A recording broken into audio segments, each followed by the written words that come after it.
ریاست اور فوج مخالف ٹرینڈز اور ففتھ جنریشن وارفیئر۔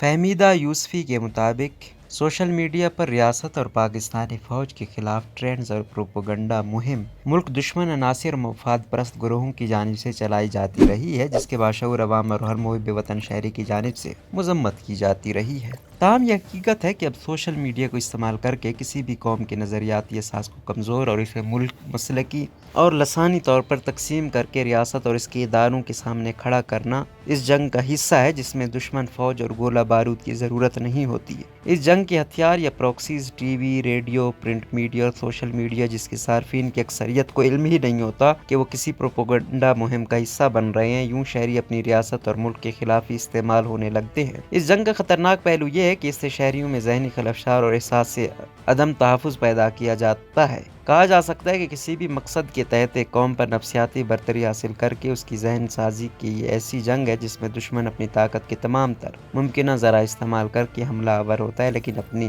عسکری طاقت کا استعمال محدود رکھتا ہے۔ اس جنگ میں دشمن نظریاتی، ثقافتی اور ہر اعتبار سے میڈیا کو استعمال کر کے اپنے مذموم مقاصد کی تکمیل کی کوشش کرتا ہے۔ جامعہ کراچی میں ہونے والے خودکش حملے کی ذمہ داری شاری بلوچ اس کی مثال ہے، جو مسلسل پروپیگنڈے اور برین واشنگ کی وجہ سے ہی اس نہج پر پہنچ گئی تھی۔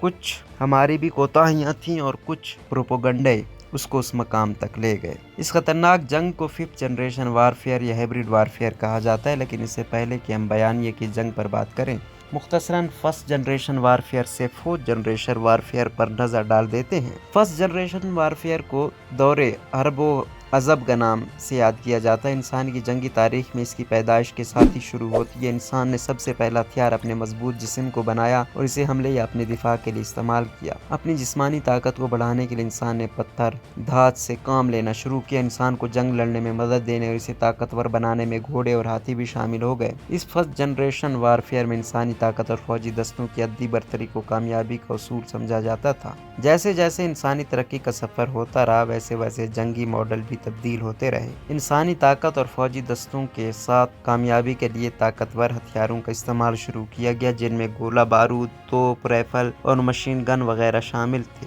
عددی طاقت کی بجائے ہتھیاروں کی طاقت پر لڑنے والی ان جنگوں کو ٹیکنالوجی کی جنگ جبکہ سیکنڈ جنریشن وارفیئر کہا جاتا ہے۔ امریکی پروفیسر رابرٹ جے ونکر نے اپنی تحقیقی مقالے میں تھرڈ جنریشن وارفیئر کے بارے میں لکھا کہ یہ وارفیئر جنگی آئیڈیاز یا پھر جنگی چالوں کی بنیاد پر شروع کی گئی۔ اس ماڈل میں دشمن کو اپنی مختلف حکمت عملی اور چالوں سے چاوک دستی سے مات کیا جاتا ہے، اور یہی وہ جنریشن ہے جس میں ایئر کرافٹس کا استعمال بھی شروع ہوا۔ تھرڈ جنریشن وارفیئر بنیادی طور پر جہاز کی ایجاد کے بعد شروع کی گئی، جس میں جہاز کی مدد سے افواج نے ایک دوسرے کے خلاف دور دراز تک حملے کی صلاحیت حاصل کی۔ اور اس حقیقت کو نظر انداز نہیں کیا جا سکتا کہ دور جدید میں افواج کے پاس بہترین جنگی جہازوں کا ہونا انتہائی ضروری ہے، جبکہ دور جدید کی جنگوں کے لیے فورتھ جنریشن وارفیئر کی اصطلاح کا استعمال کیا جاتا ہے۔ فورتھ جنریشن وارفیئر دور جدید کی وہ وارفیئر ہے جس میں دشمن اپنے مقاصد حاصل کرنے کے لیے مختلف گروہوں کا استعمال کر کے ملک میں انارکی پھیلاتا ہے۔ پاکستان میں مختلف تنظیم میں دشمنوں کی اعلی کار بن کر ملک کی سلامتی اور استحکام کو نقصان پہنچا رہی ہیں۔ ان کو فنڈنگ کہاں سے ہوتی ہے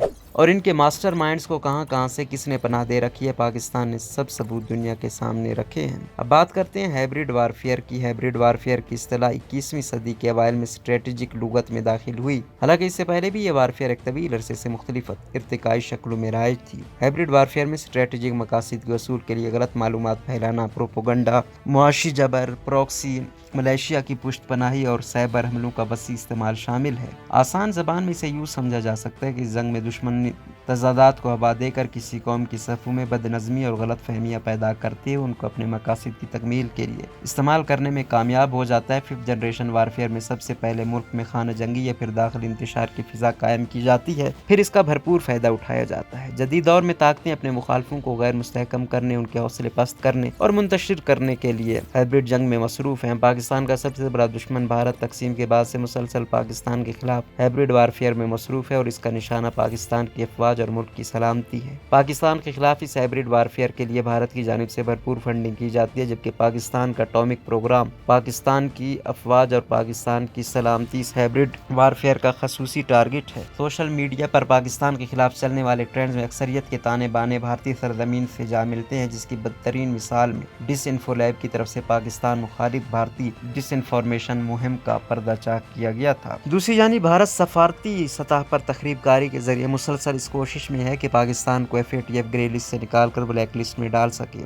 تاہم پاکستان کے خلاف بھارت کی ہائبرڈ جنگ جنوبی ایشیا کے استحکام کو خطرے میں ڈال رہی ہے۔ جب پاکستان کے خلاف ہائبرڈ وارفیئر کی بات آتی ہے تو بھارت کا بنیادی مقصد پاکستان کو سیاسی اور معاشی طور پر غیر مستحکم رکھنا ہے، تاکہ مقبوضہ کشمیر میں پاکستان کی طاقت کو بڑھنے سے روکا جا سکے، جبکہ سیاچین اور سرکریک جیسے مسائل پر بھارت کی شرائط پر تصفیہ کرنے کے لیے پاکستان پر دباؤ ڈالا جا سکے۔ حقیقت ہے کہ بھارت نے مختلف سطحوں پر پاکستان کے خلاف ہائبرڈ وارفیئر کے لیے اپنا ہر ممکن ہتھیار استعمال کیا ہے اور کر رہا ہے۔ بھارت بالخصوص بھارتی مسلمانوں اور کشمیریوں میں یہ بیانیہ عام کرنے کی کوشش کر رہا ہے کہ پاکستان ایک ناکام ریاست ہے اور برصغیر پاک و ہند کی تقسیم بہت بڑی غلطی تھی۔ وہ ایک امیج بھی بنانے کی کوشش کر رہا ہے کہ بھارتی مسلمان پاکستانیوں اور یہاں تک کہ بنگلہ دیشیوں سے بھی بدتر ہیں، جبکہ اصل حالات یہ ہیں کہ وہاں مسلم اقلیت کو انتہا سے زیادہ تعصب کا سامنا ہے، چاہے وہ مسلمان بچیوں کے حجاب کا معاملہ ہو یا نماز کا یا پھر نوکریوں کا۔ مسلمانوں کو ہر جگہ سے اس معاشرے سے علیحدہ کیا جا رہا ہے۔ پاکستان کے خلاف ہائبرڈ وار بھارت کی سیاست کو بھی بہت سوٹ کرتی ہے، بالخصوص انتخابات کے موقع پر، یہاں تک کہ ہندوتوا کے نشے میں دھت BJP بھی اس حکمت عملی سے کام لے کر اقتدار میں آئی، جس کی مثال پلوامہ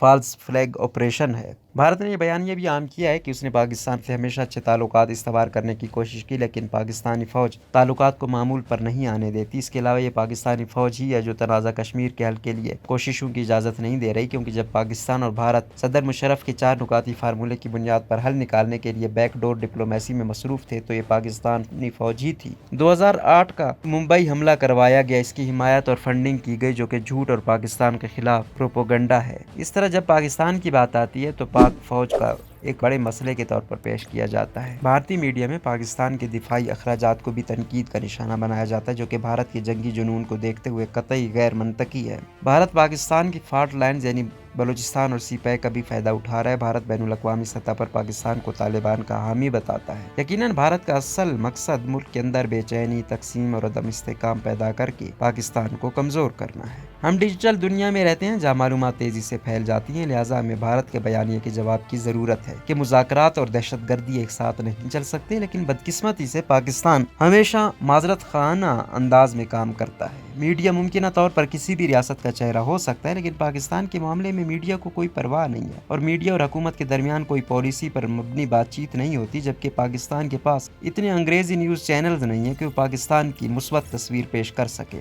اس جنگ کا مقابلہ اکیلی ریاست یا افواج نہیں کر سکتے، اس کے لیے عوام کی حمایت بھی بہت ضروری ہے۔ پاکستان کو درپیش اندرونی اور بیرونی چیلنجوں کو اب بہت سنجیدگی سے لیا جانا چاہیے۔ عوام کی محرومیوں کو ہمدردی سے سننا چاہیے، ان کو یہ اعتماد دینا چاہیے کہ ریاست یا حکومت ان کی مخالف نہیں ہے۔ میڈیا، سول سوسائٹی اور تعلیمی اداروں سمیت ہر فرد کو پاکستان کے خلاف بھارتی ہائبرڈ وارفیئر کا اجتماعی طور پر جواب دینا چاہیے۔